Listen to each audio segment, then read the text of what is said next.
시청자 여러분 안녕하십니까? 이슈를 더 쉽게 풀어드리는 더 뉴스 시작합니다.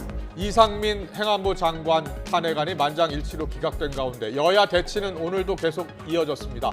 국회 국토위에서는 서울 양평고속도로 종점 변경 특혜 의혹을 둘러싸고 여야 위원들 간의 고성이 오갔습니다. 더 정치 시간에 풀어드리겠습니다. 최근 유럽의 관광객이 급증하자 유럽 당국이 주요 관광지의 관람 인원을 제한하면서 자구책 마련에 나섰습니다. 관광업에 종사하는 우리 교민들도 어려움이 크다고 하는데요. 현지 분위기 알아보겠습니다. 먼저 오늘의 주요 뉴스부터 보시겠습니다. 정부와 여당이 학부모 악성 민원을 교권 침해 항목에 추가하고 학생 인권 조례를 개정하는 내용의 교권 강화 방안을 논의했습니다. 잠시 뒤 이주호 교육부 장관은 초등교사들을 만나 관련 논의를 이어갈 예정입니다. 대통령실이 국민참여 토론 결과를 토대로 집회시위 제도를 개선하라고 정부에 권고했습니다. 특히 도로 점거와 심야 새벽 집회에 따른 국민 피해 등을 막기 위해 법령 개정과 후속 조치 마련을 지시했습니다. 국회 국토위 전체 회의에서 여야는 서울 양평고속도로 노선 변경의 타당성을 놓고 난타전을 벌였습니다. 특히 변경 과정에서 원희룡 국토교통부 장관이 김 여사 일가땅의 존재 여부를 알았는지 등이 쟁점이 됐습니다. 지난달 25일부터 시작된 장마가 32일 만에 종료됐는데 평년보다 많은 비가 내려 강수량이 역대 3위를 기록했습니다. 장마가 끝나면서 이제 본격적으로 밤낮 없는 찜통더위와 열대야가 기승을 부릴 걸로 보입니다. 14명의 희생자가 발생한 청주 오송 지하차도 참사와 관련해 희생자 유가족들이 유가족협의회를 구성했습니다.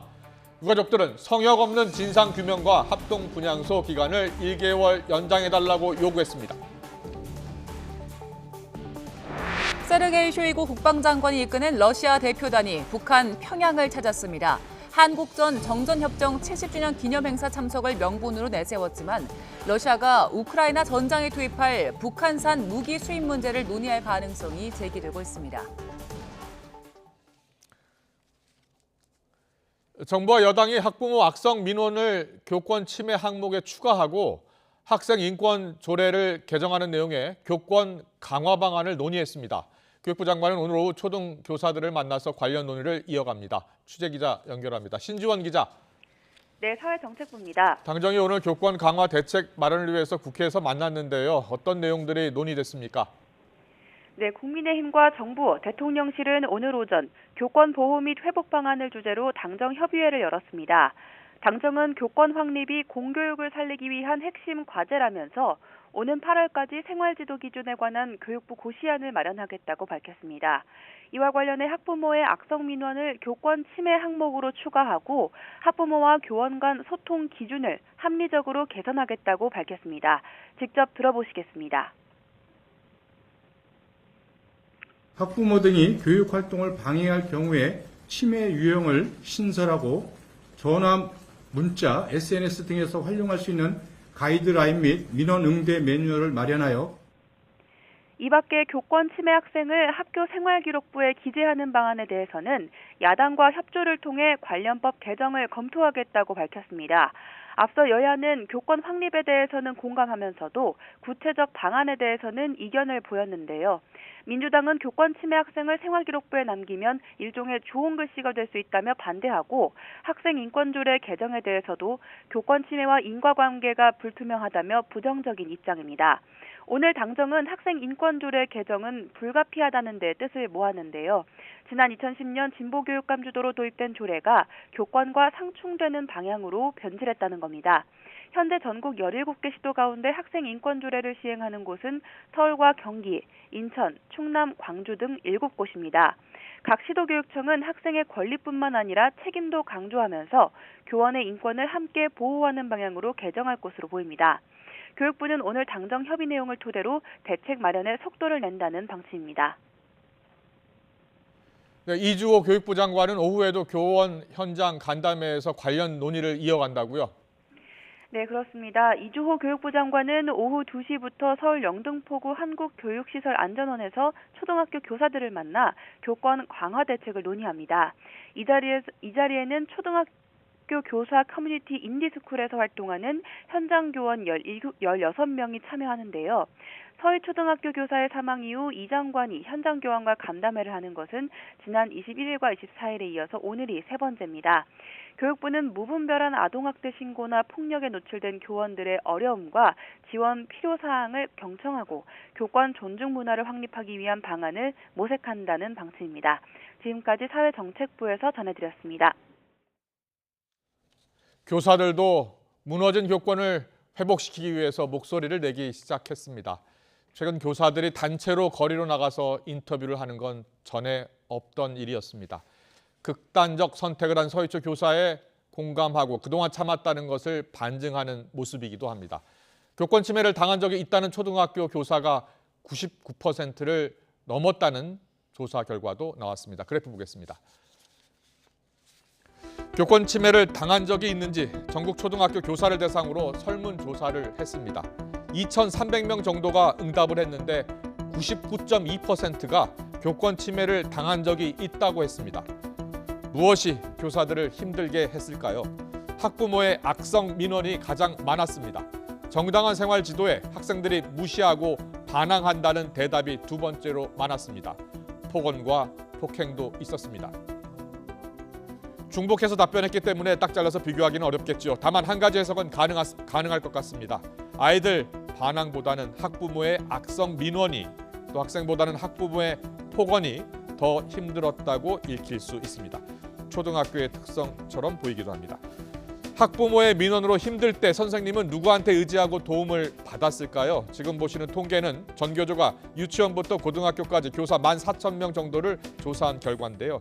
동료 교사에 의지하고 도움을 받았다는 대답이 절반을 훌쩍 넘었습니다. 5명 가운데 1명 정도만 교장이나 교감, 교육청의 지원을 받았습니다. 홀로 버텼다는 사람 10명 가운데 3명이나 됐습니다. 교사들이 생각하는 대책은 이렇습니다. 교사들은 교육청이 학교가 좀 더 적극적으로 나서주기를 바라고 있습니다. 교육감의 고발을 법제화하는 게 제일 필요하다고 했습니다. 관리자가 민원에 대응해야 한다는 것도 비슷한 맥락으로 읽힙니다. 선생님은 아이들을 가르칩니다. 학부모를 안내하고 설명할 수는 있지만 민원에 창구화되면 안 된다는 그런 공감대가 있습니다. 이런 의견들이 어떻게 반영될지 정부 대책을 계속 지켜봐야 하겠습니다. 대통령실이 민주노총의 1박 2일 집회로 논란이 불거졌던 집회 시위 관련 제도를 개선하라고 정부에 권고했습니다. 특히 도로 점거와 심야 새벽 집회, 소음 등에 따른 국민 피해 등을 막기 위해서 법령을 개정하고 후속 조치 방안도 마련하라고 지시했습니다. 취재기자 연결합니다. 강희경 기자. 네, 용산 대통령실입니다. 구체적으로 어떤 내용이 권고사항에 포함이 됐습니까? 네, 집회시위법을 둘러싼 논란, 윤석열 대통령이 지난 5월 민주노총의 1박 2일 집회를 비판하며 불거졌습니다. 불법을 용납하지 않겠다는 말에 정부 여당이 본격적으로 집회시위법 개정 논의에 들어갔는데요. 이와 관련한 대통령실의 구체적인 권고 내용이 나왔습니다. 먼저 대통령실은 시민의 이용권을 침해하는 출퇴근 시간 대중교통 이용 방해와 주요 도로 점거, 건강과 휴식 등을 저해하는 확성기 소음 등의 피해를 막을 수 있도록 관계 법령을 개정하고 후속 조치를 위한 이행 방안을 마련하라고 권고했습니다. 또 심야 새벽 집회와 주거 지역 및 학교 인근 집회로 인한 피해를 방지하도록 하는 내용도 권고안에 담았습니다. 불법 집회 시위에 대한 단속과 처벌이 부족하다는 지적이 나오는 만큼 단속의 실효성을 확보할 수 있는 방안도 검토하라고 지시했습니다. 이번 권고 내용은 대통령실이 진행한 국민참여 토론 결과를 바탕으로 나왔습니다. 지난달 13일부터 3주 동안 진행됐는데요. 전체 투표수 18만 2,700여 표 가운데 71%가 집회 시위 요건과 제재 강화에 찬성했고 과도한 집회 시위로 피해를 겪었다고 응답한 사람도 많은 것으로 나타났습니다. 참여자 중 대다수인 82%에 해당하는 댓글에서는 과도한 집회 시위로 겪는 피해를 호소하시며 국민 일상을 보호하고 공공 질서를 유지하기 위해 제도 개선이 필요하다는 의견을 주셨습니다. 다만 국민참여 토론 과정에서 집회 시위의 자유는 민주주의의 기초가 되는 기본권으로서 존중돼야 한다는 공감대가 있었던 만큼 집회가 금지되는 시간과 장소에 대해선 충분한 논의를 거치라고 권고했습니다. 집회시위법 개정 논의, 특히 야간 집회 금지에 대해서는 야당의 반발이 거센 상황입니다. 헌법 정신에 어긋난다며 용납하지 않겠다고 맞서고 있어서 실제 법이 개정되기까지는 진통이 예상됩니다. 지금까지 용산 대통령실에서 YTN 강희경입니다.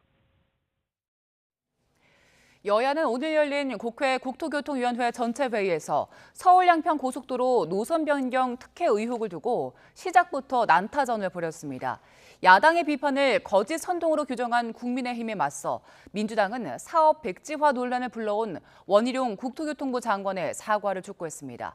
국회 연결합니다. 박광열 기자. 네, 국회입니다. 네, 서울 양평 고속도로 문제를 두고 여야가 국회에서 맞붙었다고요? 네, 그렇습니다. 오전 10시 시작된 국토위 전체 회의는 서울 양평고속도로 노선 변경의 타당성 그리고 노선 변경 과정에서 원희룡 장관이 김 여사 일가 땅의 존재 여부를 알았는지 등이 쟁점으로 꼽혔는데요. 여야는 초반부터 날카롭게 맞붙었습니다. 국토부 홈페이지에 공개한 자료가 적절한지 여부와 관련해서 민주당은 핵심 자료가 빠졌고 공개된 자료도 일부 페이지가 누락되는 등 편집 흔적이 있다며 비판을 이어갔습니다. 들어보시죠. 기만적인 자료 공개로 국회와 국민을 무시해온 원희룡 장관의 사과부터 받고 현안 질의를 시작해야 된다. 이렇게 요청드립니다. 여권은 발끈했습니다. 야권의 정치적 문제 제기로 사업이 중단된 상황에서 의혹 해소를 위해 자료 공개를 했는데 오염과 조작을 언급한다고 반발했습니다. 원희룡 장관 역시 거짓과 선동 사태를 만든 이해찬, 이재명, 민주당 전현직 대표부터 사과해야 한다고 주장했습니다. 노선 변경 적절성을 판단할 전문가를 부르자는 국민의힘 주장에 야권이 양평군청 관계자도 부르자고 맞받으며 고성이 오가기도 했습니다. 앞서 오전 당내 회의에서도 민주당이 억지 소설을 쓴다는 여당과 문건 공개가 의혹만 증폭시킨다는 야당 주장이 팽팽히 맞섰습니다. 민주당 자신의 집권 시절부터 이미 대안의 필요성이 제기되었던 것이고 그 연속성 차원에서 윤석열 정부가 최적의 노선을 찾고자 하는 과정의 진행 중이었는데 민주당은 덮어놓고 대통령 처가 특혜라는 억지 주장을 펼치고 있습니다.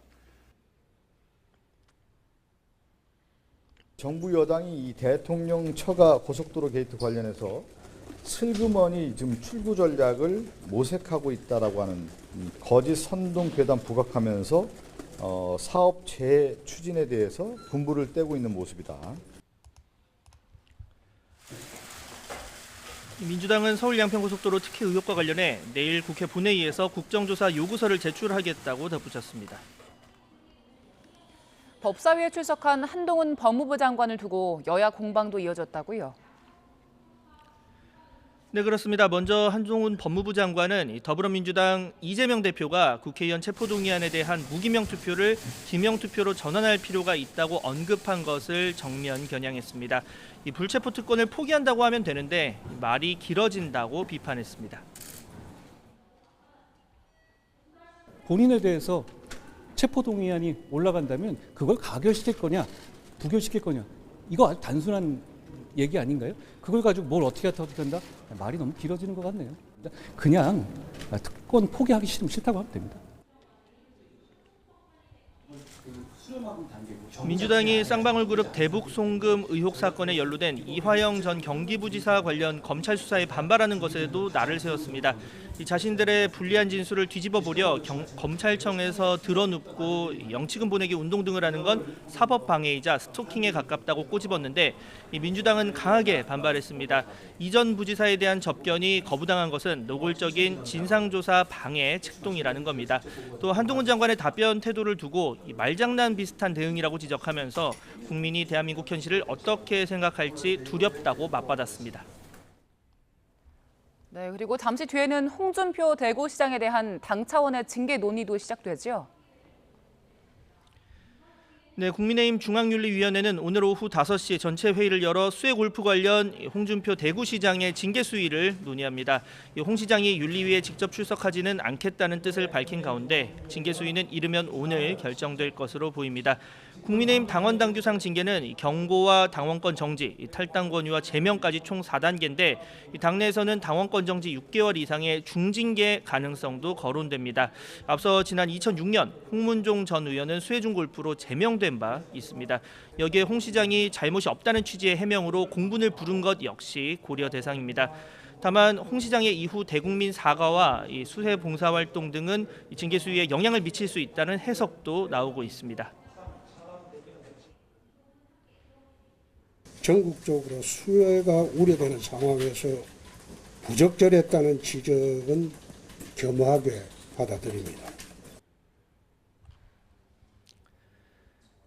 네, 앞서 홍 시장은 충청과 영남 지역에 폭우가 쏟아진 지난 15일 대구양 골프장에서 1시간가량 골프를 쳐 논란을 빚었습니다. 지금까지 국회에서 YTN 박광렬입니다. 새만금 육상태양광 사업자 선정 과정에서 특혜가 있었다는 의혹을 수사하는 검찰이 군산시청에 대한 강제 수사에 나섰습니다. 서울 북부지방검찰청 국가재정범죄합수단은 오늘 오전 군산시청 시장실과 부속실 등의 수사관을 보내 압수수색을 진행하고 있습니다. 군산시는 총 사업비 1,200억 원 규모의 새만금 태양광 사업을 추진하면서 자격이 없는 우선 협상자와 계약 체결을 진행한 혐의를 받습니다. 앞서 감사원은 지난달 신재생 에너지 사업 추진 실태감사 중간 결과를 발표하며 검찰에 수사를 의뢰했습니다. 경찰이 서울 신림동에서 흉기 난동을 벌여 1명을 숨지게 하고 3명을 다치게 한 30대 조모 씨의 신상공개 여부를 검토하고 사이코패스 진단 검사를 진행하고 있습니다. 서울경찰청은 오늘 오후 33살 조 씨에 대한 신상공개위원회를 열고 이름과 나이, 사진 등을 공개할지 결정할 예정입니다. 경찰은 오전 10시 50분부터 프로파일러 4명을 투입해 조 씨에 대한 사이코패스 진단 검사를 다시 진행하고 있습니다. 조 씨는 감정이 복잡하다며 사이코패스 진단 검사를 거부했던 어제 입장을 바꾼 것으로 알려졌습니다. 서울지하철 2호선 신림역에서 살인범죄를 예고한 글을 올린 20대 남성이 범행을 실행에 옮기려 한 정황이 확인됐습니다. 서울경찰청 사이버수사대는 20대 남성 A씨가 살인 예고글을 올린 날 인터넷에서 흉기를 실제로 구매했다가 취소한 사실을 확인해 수사하고 있습니다. A씨는 그제 오후 2시 40분쯤 온라인 커뮤니티에 신림역에서 여성 20명을 죽이겠다는 내용의 글을 올린 혐의를 받습니다. 서울 신림동 일대에서 시민들의 불안감이 커지는 가운데 경찰이 순찰을 강화합니다. 서울관악경찰서는 그제부터 신림동 순대타운 일대에 지구대 순찰차 2대를 배치하고 기동대원 2명을 걸어서 순찰하게 하는 등 특별 방범 활동을 벌이고 있습니다. 또 월요일과 수요일, 금요일에는 밤 9시부터 2시간 동안 자율방범대원을 투입하는 등 민간 차원의 순찰도 이어가고 있습니다. 아파트 지하주차장에서 지인을 흉기로 살해하려 한 70대 남성의 구속 여부가 이르면 오늘 저녁 결정됩니다. 서울 남부지방법원은 오늘 오전 살인미수 혐의를 받는 70대 남성 A씨에 대한 구속 전 피의자 신문을 진행했습니다. A씨는 법원에 출석하면서 2, 3년 정도 알고 지낸 피해자와 말다툼을 하다가 우발적으로 범행을 저질렀다며 피해자에게 미안하다고 말했습니다. A씨는 그제 오전 10시 40분쯤 서울 고척동에 있는 아파트 지하 주차장에서 50대 여성에게 흉기를 휘둘러 크게 다치게 한 혐의를 받습니다. 쓰러진 아내를 보고도 운동하러 나가 중태에 빠뜨린 남편에게 경찰이 구속영장을 신청했습니다. 인천 강화경찰서는 유기치상 혐의로 60대 남성 A씨에 대해 구속영장을 신청했습니다. A씨는 지난 5월 인천 강화군에 있는 자택에서 피를 흘리면서 쓰러진 50대의 아내를 보고도 방치해서 뇌사 상태에 빠뜨린 혐의를 받고 있습니다. A씨는 쓰러진 아내를 보고도 구호 조치 없이 의붓딸에게 사진만 찍어 보낸 뒤 운동을 나갔고 의붓딸이 소방당국에 신고한 것으로 조사됐습니다. 또 A씨는 지난 2016년부터 최근까지 아내에게 가정폭력으로 3차례 신고되기도 했는데 이 때문에 아내와 더 엮이고 싶지 않아 내버려 뒀다는 취지로 경찰에 진술했습니다. 경찰은 아내 몸에서 발견된 멍자국과 혈흔 등을 토대로 A씨가 아내를 때려 중태에 빠뜨린 것 아닌지 조사하고 있습니다.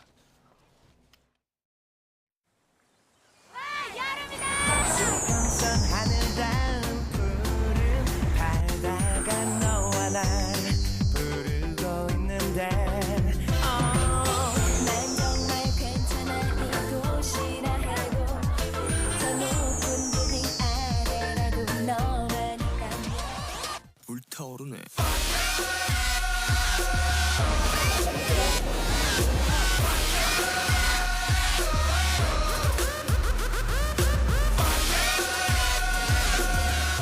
한두 달치가 이미 매진이 됐더라고요. 그래서 대행사를 통해서 거의 2배 가까이 되는 금액을 지불을 하고 티켓을 예매를 했고, nel senso che hanno riaperto da qualche tempo delle biglietterie individuali, quindi il turista del gruppo, quindi sono 10-15 persone, devono mettersi in fila.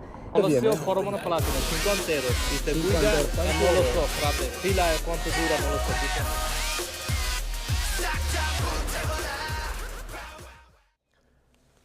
장마가 끝나면서 여름 휴가로 해외로 여행 떠나시는 분들 많으실 겁니다. 관광객이 급증한 유럽의 명소, 잠깐 영상으로 보셨습니다만 수용 가능 규모를 뛰어넘는 방문객들로 인해서 관람 인원을 제한하는 등 자구책 마련에 나섰습니다. 네, 많은 사람들이 한꺼번에 몰려서 관광의 질이 떨어지고 또 암표가 기승을 부리는 등 당국이 골머리를 앓고 있습니다. 손종현 YTN 이탈리아 리포터 연결해서 현지 상황 알아보겠습니다. 손종현 통신원 나와 계시지요?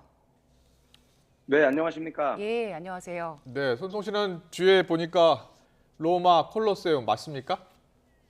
네, 콜로세움 앞에 나와 있습니다. 네, 지금 그 현지 시각이 몇 시쯤 됐어요? 지금 오전 7시입니다. 오전 7시. 아침 7시라서 관광객들의 모습은 많이 보이지 않는 것 같은데요. 지금 유럽 날씨가 상당히 덥다면서요? 네, 현재 여기 이탈리아 남부 지역 같은 경우는 예. 실제 온도가 40도를 넘어가고 있고 체감 온도는 50도에 육박하고 있습니다. 예, 지금은 좀 어떠세요? 지금도 많이 더운가요? 지금은 오전이다 보니까 상대적으로 좀 시원한 편이지만 예. 오전 10시가 넘어가면은 36도를 넘어서고 1시, 2시쯤 되면 이제 41도, 42도 정도까지 올라갑니다. 예. 그 날씨 관련해서 독일의 보건부 장관이 글을 올렸는데 그 글이 논란이 되고 있습니다. 기후변화로 인해서 이탈리아의 관광 산업이 종말을 맞을 것이다. 이런 취지의 글을 올렸는데 이 글 보셨습니까?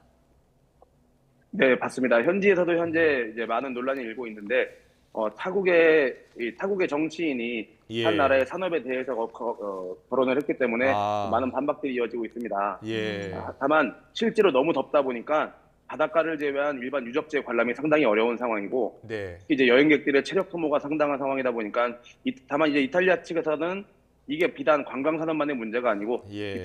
이탈리아만의 문제가 아니라 범지구적인 문제이기 때문에 우리가 여기에 잘 대처를 해서 이 문제를 잘 해결해 나가야 한다라고 이야기를 하고 있습니다. 그렇군요. 오전 10시가 넘으면은 뭐 40도 체감 온도 40도를 넘는다 이런 말씀도 해주셨는데 관광객들이 요즘 많이 온다고 하고요. 우리 한국 관광객들도 많습니까?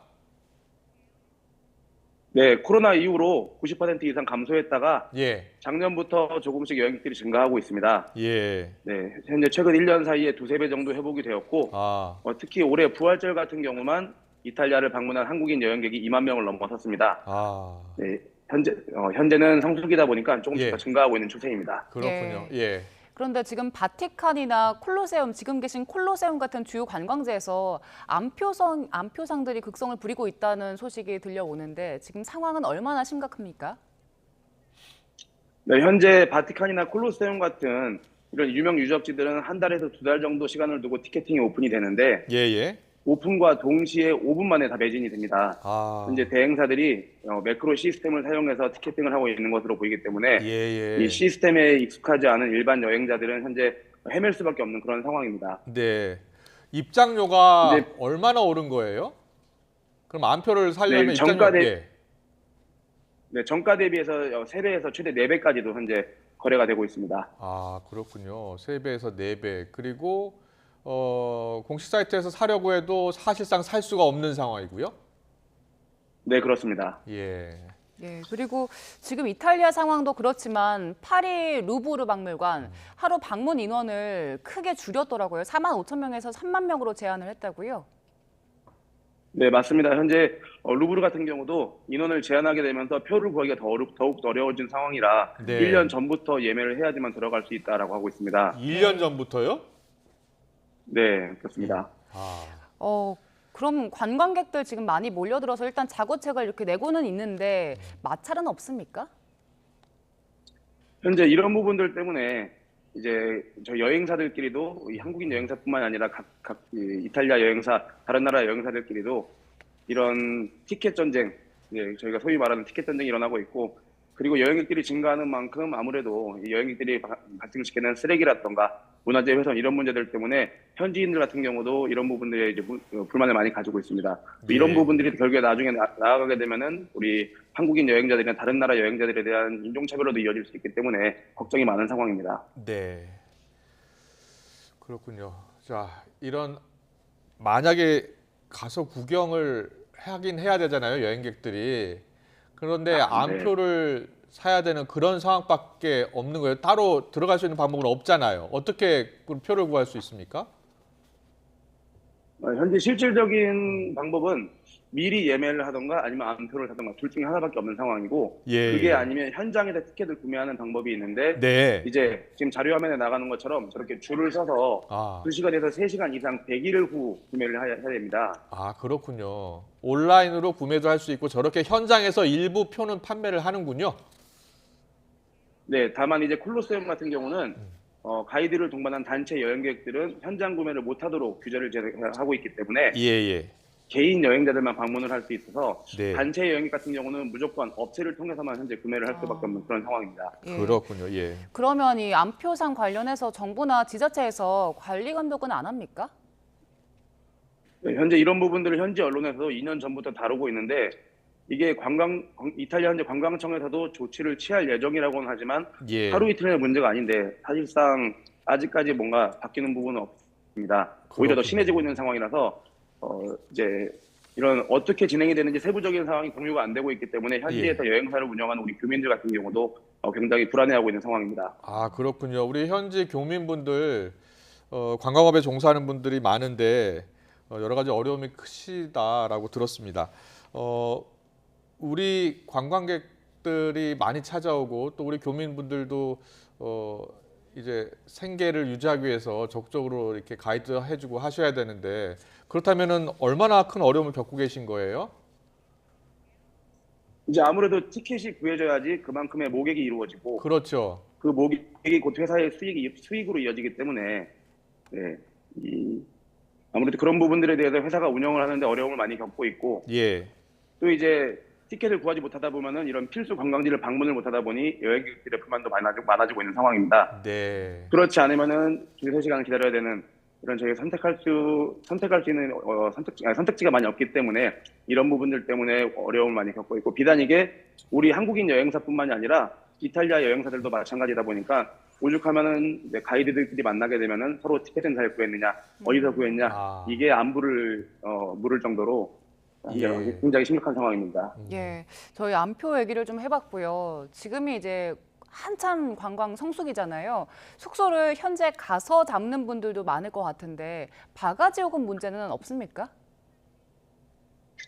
네, 현재 숙소 같은 경우는 여기 이탈리아 로마를 기준으로 코로나 이전에 대비해서 1.5배 정도 인상되었습니다. 아무래도 전쟁 이후로 특히나 이제 전기세나 가스비 이런 것들이 많이 오르게 되고, 또 코로나 때 감축시켰던 인원들이 아직 충원이 제대로 되지 않은 상태에서 여행객들이 증가하고 있다 보니까 상대적으로 요금이 현재 많이 올랐습니다. 자, 이제 여행 계획 잡으신 분들, 예약하신 분들을 위해서 몇 가지 여행 정보 좀 부탁드리겠습니다. 여행을 하다 보면 뜻하지 않게 긴급한 상황 맞을 수 있고요. 도움을 받아야 할 상황이 있습니다. 어떻게 대처하는 게 좋겠습니까?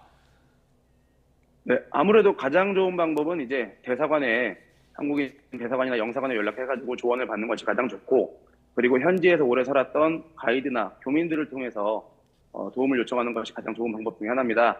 그리고 요즘은 이제 카카오톡 오픈 채팅을 통해서 이런 비슷한 경험을 했던 교민들이나 여행객들이 많이 있기 때문에 그런 것들을 통해서 정보를 얻는 것도 굉장히 빠르고 좋은 방법입니다. 네, 그리고 그 유럽 지역에 소매치기가 위험하다고 알려진 곳들도 좀 있는데 소매치기 당하면 어떻게 대응하는 게 좋을까요? 이 소매치기 문제가 제가 실제로 보는 소매치기를 당하는 피해자 같은 경우도 일주일에 한두 명씩 꼬박꼬박 보고 있습니다. 우리 한국인 여행자들이 가장 많이 당하는 범죄가 소매치기 범죄인데 예. 로마나 밀라노 이런 대도시 같은 경우는 연간 소매치기 피해 건수, 신고 건수만 3만 건을 넘어갑니다. 그렇다 보니 우리 여행자들이 가장 많이 주의를 하셔야 되는 부분인데 사실 이 소매치기들을 우리가 여행자분들이 한 번에 구분을 하기란 굉장히 이제 쉽지가 않습니다. 그래서 대중교통에는 무조건 소매치기가 있다라고 생각을 해주시는 게 가장 좋은 방법이고 특히 고가의 휴대폰, 카메라, 여권이나 지갑들을 많이 노리기 때문에 이런 가방, 지퍼, 휴대폰 이런 것들은 손으로 꼭 쥐고 있는 것이 가장 안전한 방법입니다. 이게 우리가 쉽게 구분할 수 없기 때문에 그냥 사람이 많은 곳에는 소매치기가 있구나라고 생각을 하시면서 주의를 기울이시는 방법이 가장 안전한 방법입니다. 그렇군요. 네, 우리나라 여행객들이 가장 많이 당하는 범죄 소매치기라고 이렇게 말씀해 주셨고요. 좋은 정보 주셨습니다. 마지막으로 요즘 소개해주고 싶은 관광지가 있다면은요? 네, 현재 이제 우리 여기 이탈리아 로마, 그리고 피렌체, 베네치아 이런 도시를 방문하는 게 이탈리아 내에서도 클래식 투어라고 해서 가장 유명한 코스인데 현재는 사람들이 많이 찾지 않는 새로운 여행지들이 이제 각광받고 있습니다. 예를 들었을 때 이탈리아 남부에 있는 칼라브리아, 시칠리아 섬, 그리고 서쪽의 사르데냐 섬 이런 해변가들이 많이 각광받고 있고 이제 아름다운 토스카나의 평원지대를 중심으로 해서 와이너리, 농가민박 이런 곳을 가는 분들도 많이 계시고 있습니다. 특히나 요즘은 이제 정보가 발달하고 인터넷 시대가 많이 이제 되다 보니까 정보의 발달로 어느 도시든 쉽게 정보를 얻을 수 있어서 매년 새로운 여행지들이 많이 소개되고 있는 상황입니다. 네, 이런 시간에 연결해 주셔서 감사합니다. 관광의 폭증에 몸살 앓고 있는 유럽에 대해서 들어봤습니다. 손종용 YTN 이탈리아 리포터였습니다. 잘 들었습니다. 고맙습니다. 네, 감사합니다.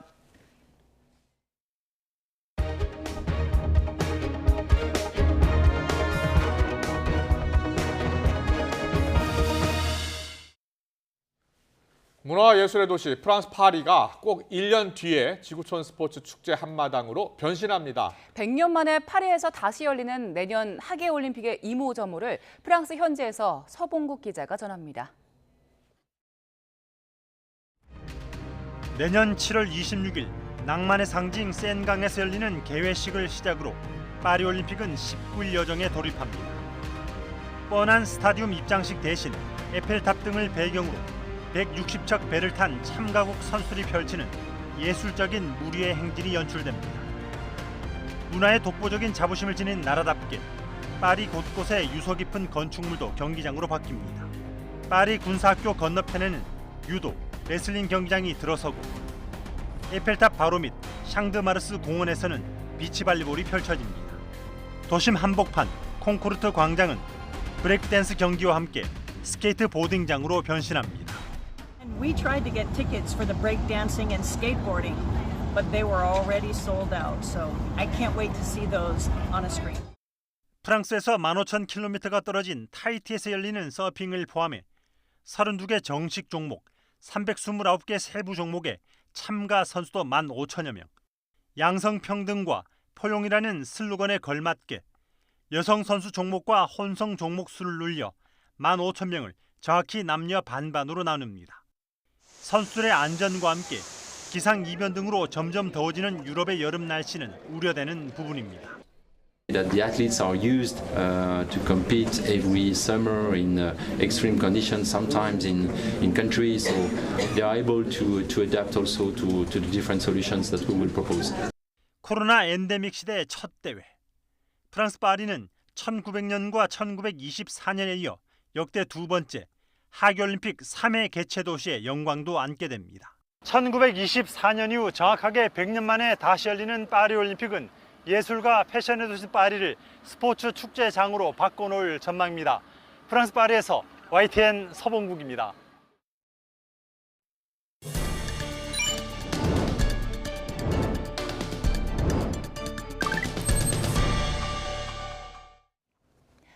뜨거운 여름밤, 우리를 잠 못 들게 하는 건 열대야만이 아닙니다. 귓가에서 앵앵거리는 모기도 한몫하는데요. 요즘 모기들 살충제나 모기향에도 끄떡 없습니다. 살충제 저항성이 생긴 강한 모기들이 살아남았기 때문인데 전 세계적으로 모기가 더 독해지고 많아졌습니다. 모기가 사람에게 옮기는 질병은 50종이 넘고요. 모기가 옮기는 질병으로 1년에 숨지는 사람이 전 세계적으로 100만 명에 달합니다. 다른 동물들에 비해서 압도적이죠. 모기 매개 질병이 확산할 수 있다는 세계보건기구의 경고로도 모기의 위험성을 느낄 수 있는데요. 실제 국내 말라리아 환자 수는 지난 25일 기준 409명으로 지난해보다 크게 늘었습니다. 지난 8일 기준 페루에선 댕기열 환자가 20만 명에 육박하고 300명이 넘게 사망했습니다. 이 사태를 막지 못한 보건장관은 책임지고 사임하기로 했는데요. 이후 국가 비상사태를 선포했을 정도입니다. 모기가 기승을 부리는 원인으로는 기후변화가 꼽힙니다. 기온이 올라갈수록 모기는 더 빨리 성장하는데요.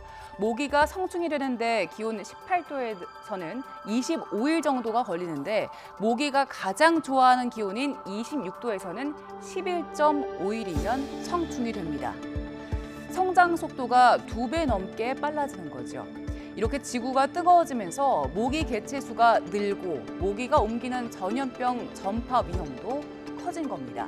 그래서 기후변화의 승자는 모기라는 평가도 나옵니다. 자, 모기를 피하는 방법 몇 가지 알아보죠. 먼저 붉은색 그리고 주황색 계열의 옷은 모기가 좋아하니까 피하는 게 좋고요. 밝은색 옷, 흰색 같은 옷을 입는 게 좋습니다. 또 모기는 가볍고 느리게 날다 보니까 선풍기를 트는 게 도움이 되는데요. 강풍으로 틀면 모기를 2m 밖으로 쫓아낼 수 있다는 연구도 있었습니다. 그리고 벽은 피하는 게 좋습니다. 모기는 주로 천장이나 벽에 붙어서 쉬기 때문에 벽에 기대거나 붙어서 자는 건 모기의 배를 불려주는 겁니다. 또 페퍼민트나 바질 같은 모기가 싫어하는 식물을 집에 들이는 것도 도움이 되겠죠.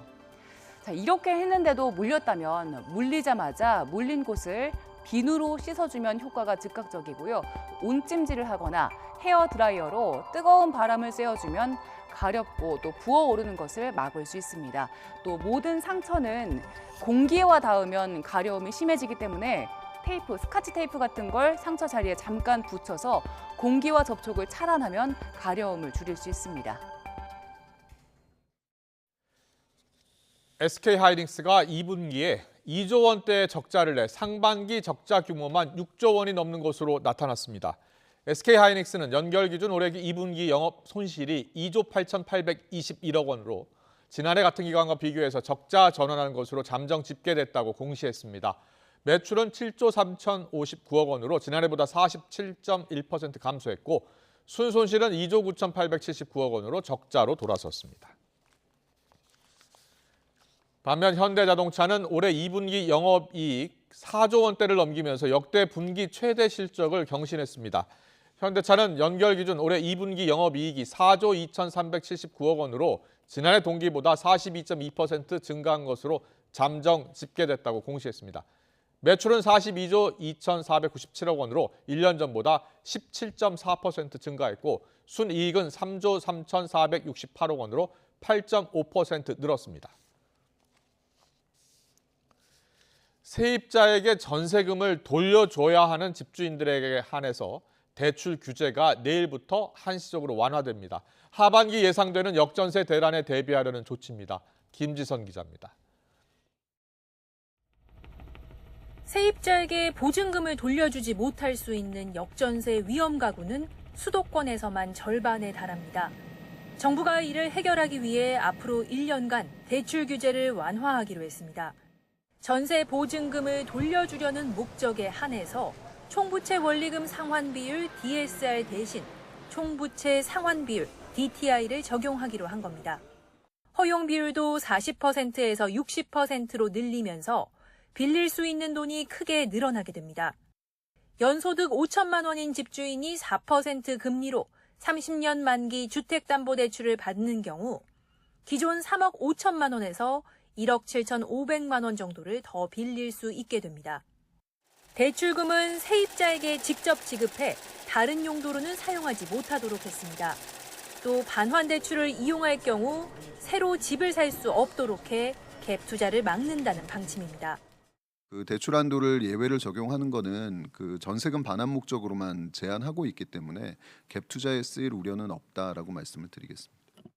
정부는 다만 LTV 70% 한도를 채우는 등 이미 과도한 대출을 받았다면 추가 대출은 어렵다며 주택 처분 등 자구책을 마련하라고 권유했습니다.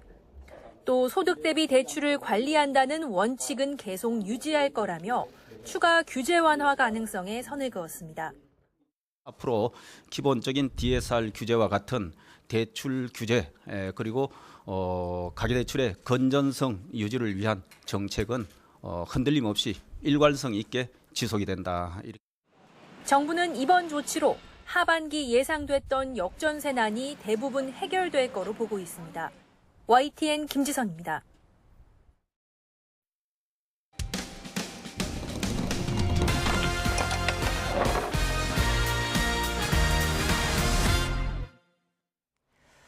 (50대) 여성에게 보험 수십 개를 가입시킨 보험 설계사들이 있습니다. 이 여성 보험료로 한 달에 최대 수백만 원 넘게 냈는데요. 낼 돈이 부족하자 대출까지 받아서 보험료를 내야 했습니다. 어쩌다 이런 일이 발생했는지 시청자 제보를 홍성욱 기자가 취재했습니다. 강원도 원주에서 식품 공장을 다니는 54살 A씨. A씨가 보험 설계사 2명으로부터 가입한 보험은 2013년 이후 확인된 것만 모두 28개. 남편과 자신의 이름으로 암보험부터 치매, 치과, 의료비, 화재, 운전자 보험까지. 개당 수십만 원씩 나가는 종신보험은 4개나 가입했습니다. 언니가 여기 보험 이렇게 어디 가면요 좋다고 들으라고 그렇게 듣게 한 거예요. 난 잘 모르니까요. 내가 보면 알아요? 해마다 새로 가입한 보험 개수가 늘어나면서 월 평균 200만 원이 넘는 보험료를 내야 했습니다. 월급이 모자라면 가입한 보험에서 약관 대출을 받아 보험료를 냈습니다. 약관 대출 받고요. 그렇게 해서 저기 했죠. 그 약관 대출은 누가 받으라고 한 거예요? 저기 설계사요. 약관 대출로도 보험료 납부가 어렵고 생활이 쪼들리자 지난 2020년과 21년 세 차례에 걸쳐 제3금융권에서 수천만 원 대출까지 받아 사용했습니다. 돈이 없으면 저기로 하라고요. 저기 저축은행이요. 상식적으로 이해가 가지 않는 상황. A씨는 사실 지적장애를 안고 있었습니다. 최근 병원 검사를 통해 확인한 A씨의 사회적 연령은 10살 수준. 의사는 사회생활 적응을 위해 타인의 보호와 감독이 수시로 필요하다고 진단했습니다. 가족들은 직장 생활에 문제가 될까 봐 그동안 A씨의 지적장애 사실을 숨겨왔다고 밝혔습니다. 이번 일이 터지고 나서 이거를 이렇게 이용해 먹는 사람들이 있구나. 앞으로도 생길 수 있겠구나. 그래서 엄청 이분들을 이대로 두면 안 되겠다. 제2의 또 이런 피해자가 또 나올 수 있잖아요. 제보 이후 YTN 취재가 이어지자 보험 설계사 이모 씨와 강모 씨는 A씨가 자발적으로 보험에 가입했다고 주장했습니다. 또 지적장애인 진단심사는 지금까지는 보험금을 환급받기 위해 받은 것으로 실제로는 사회적 연령이 낮은 사람이 아니라고 밝혔습니다. 근데 중복되는 건 없잖아요. 직업이 보험금 청구하는 사람들 중복되는 건 없잖아요. A씨 부부가 지난 2013년부터 설계사 2명으로부터 가입한 뒤 낸 보험료는 확인된 것만 2억 3천여만 원. 보험 혜택을 받은 건 치과 치료 600만 원이 전부였고 보험료 납부로 생활고에 시달린 후 받은 수천만 원 대출은 빚으로 남았습니다. YTN 홍서욱입니다. YTN 취재 당시 해당 보험 설계사들은 자신들이 A씨 부부에게 제대로 보험 설계를 해줬고 아무 문제가 없다며 반발했습니다. 하지만 A씨 부부가 가입한 보험을 살펴본 다른 보험 설계사들의 의견은 좀 달랐습니다. 이어서 지환 기자입니다. A씨 부부에게 보험을 가입시킨 보험 설계사 이모 씨와 강모 씨, 생명보험회사 소속인 이 씨는 종신보험 4개와 치매, 암보험, 의료비 등 보험 10건을, 법인 보험대리점 소속인 강 씨는 실비와 상해, 치과, 운전자 보험 위주로 18건을 가입시켰습니다. 이들로부터 A씨가 가입한 보험은 확인된 것만 수년에 걸쳐 28건. 설계사와 대리점에 이유를 물었습니다. 이렇게 보면 안 들죠, 절대. 네. 그렇죠? 네. 왜 이렇게 여기는 안 들죠. 그러니까 왜 이렇게 들었을까요? 그러니까 본인한테 물어보시라고. 강 씨 등 설계사들은 A씨가 보험에 가입할 당시 다른 보험사 가입 여부는 알 수 없었다고 말했습니다. 보험이 뭘 다른 사람한테 뭘 들었는지 알 수 없는 거죠. 그렇죠. 뭐 생명이 처분이 없이도 이렇게 보험이 많은 걸 알겠어요? 모르죠. 하지만 사실과 다릅니다. 각기 다른 보험사라도 고객이 기존에 어떤 보험에 가입했는지 확인할 수 있고 또 이를 확인하는 건 설계사 기본적인 업무입니다. 설계사가 그걸 몰랐다고 그럴 수는 없어요. 저희들이 의뢰를 받으면 이분이 어떠한 보험의 규모가 있고 보험을 가입했는지 먼저 확인한 후에 그분에 맞는 맞춤 보험을 해줄 수 있고 A씨 부부가 가입한 보험 목록을 본 다른 보험 설계사들은 이렇게 말했습니다. 일반적으로 이렇게 설계하는 경우는 없죠. 이건 설계사를 위한 설계인 거죠. 거듭 문제를 제기하자 강 씨 등은 보험 가입 여부가 아닌 정확한 보험료를 확인할 수 없었고 A씨 보험 가입 당시에는 조회되는 것이 없었다며 말을 바꿨습니다. 맞벌이하는 A씨 부부 월 수익은 둘이 합쳐 600만 원 정도. 전문가들은 부부 경제적 능력에 비춰 빚까지 지며 수백만 원 보험료를 낸 건 너무 과하다고 지적합니다. 고객이 오히려 가입을 하고 싶다라고 엄청나게 얘기를 했다고 치더라도 설계사 입장에서 한번 걸렀어야 되는 거라 좀 심하게, 그러니까 이건 좀 과한데라는 정도가 아니라 이건 좀 심하게 가입을 시킨 거라고 좀 볼 수 있을 것 같아요. 가족들은 판단력이 떨어지는 A씨에게 무리하게 보험 판매를 한 것으로 보인다며 경찰 수사를 의뢰할 예정입니다. YTN 지원입니다. 이 시각 보도국에 들어온 뉴스입니다. 역대급 기록을 남긴 올여름 장마가 오늘까지 32일 동안 이어진 끝에 모두 종료됐습니다. 올여름 전국 장마철 강수량은 648.7mm로 2006년 704mm, 2020년 701.4mm에 이어서 역대 3위를 기록했습니다. 기상청이 광주와 강원도 홍천, 경주 창원 등 영남 내륙에 폭염 경보를 발령하고 온열 질환에 대한 각별한 주의를 당부했습니다. 대구 달성군에 있는 국공립 어린이집에서 낮잠을 자던 3살 영아가 입가에 토사물이 묻은 채 숨지는 사건이 발생해 경찰이 수사에 나섰습니다. 장기 미제 사건인 제주 변호사 살인 사건의 공범으로 지목된 피고인에 대한 파기환송심에서 검사 측 증거만으론 살인의 고의나 공모 사실을 인정하기 어렵다는 이유로 무죄가 선고됐습니다.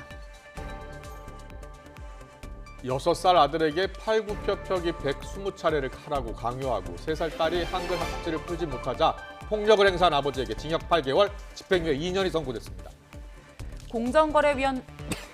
공정거래위원회가 시장 지배적 지위를 남용해 지나친 방송 사용료를 징수하고 경쟁 사업자의 활동을 어렵게 한 음악 저작권 위탁관리단체 한국음악저작권협회를 제재하고 검찰에 고발하기로 했습니다. 산업통상자원부는 올해 6월까지 온라인과 편의점의 강세로 국내 주요 유통업체 매출이 85조 4천억 원으로 집계돼 1년 전보다 5.7% 증가했다고 밝혔습니다. 김성한 전 국가안보실장은 지난주 공식 출범한 한미 확장억제 협의체인 핵협의그룹 NCG가 실질적인 성과를 낼 수 있도록 차기 미국 대선 이전에 한미 확장 억제를 작전 계획화해야 한다고 강조했습니다. 그리스 수도 아테네 북쪽에 있는 여름 휴양지 에비아 섬에서 산불 진화에 나섰던 소방 비행기가 추락해 탑승자 2명이 모두 숨졌습니다.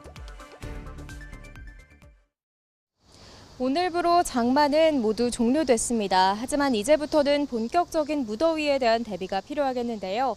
현재 서울 기온은 30도를 웃돌고 있고요. 불쾌지수도 일반인 대부분이 불쾌감을 느끼는 수준입니다. 여기에 소나기도 말썽입니다. 오늘 저녁까지 내륙 곳곳에 요란한 소나기가 지날 수 있겠습니다. 외출하실 때는 시원한 옷차림과 함께 작은 우산도 챙겨 나오시는 게 좋겠습니다. 내일은 전국이 대체로 맑겠습니다. 다만 내일도 대기 불안정으로 인한 소나기 소식이 있는데요. 전국 곳곳에 5에서 많게는 80mm의 소나기가 벼락과 돌풍을 동반하며 요란하게 쏟아지겠습니다. 내일 아침 기온은 오늘과 비슷하거나 조금 더 높겠습니다. 서울과 광주 25도, 대전과 대구는 24도로 출발하겠습니다. 낮 동안에는 더위의 기세가 더 강해지겠는데요. 전국적으로 폭염특보가 발령 중인 가운데 서울 한낮 기온 31도, 광주와 대구는 33도까지 올라 무척 덥겠습니다. 당분간 대체로 맑은 날씨 속에 찜통더위가 이어지겠고요. 내륙 곳곳에 강한 소나기가 자주 내릴 전망입니다. 오늘 소나기가 내리는 지역에서는 초속 20m 안팎의 돌풍이 동반되겠습니다. 시설물 관리와 안전사고에도 유의해 주시기 바랍니다. 지금까지 서울 상암동 야외 스튜디오에서 YTN 윤수빈입니다. 이상민 행안부 장관 탄핵안이 만장일치로 기각된 가운데 여야 대치는 오늘도 계속 이어졌습니다. 국회 국토위에서는 서울 양평 고속도로 종점 변경 특혜 의혹을 둘러싸고 여야 위원들의 고성이 이어졌습니다. 잠시 뒤 더 정치 시간에 풀어드리겠습니다.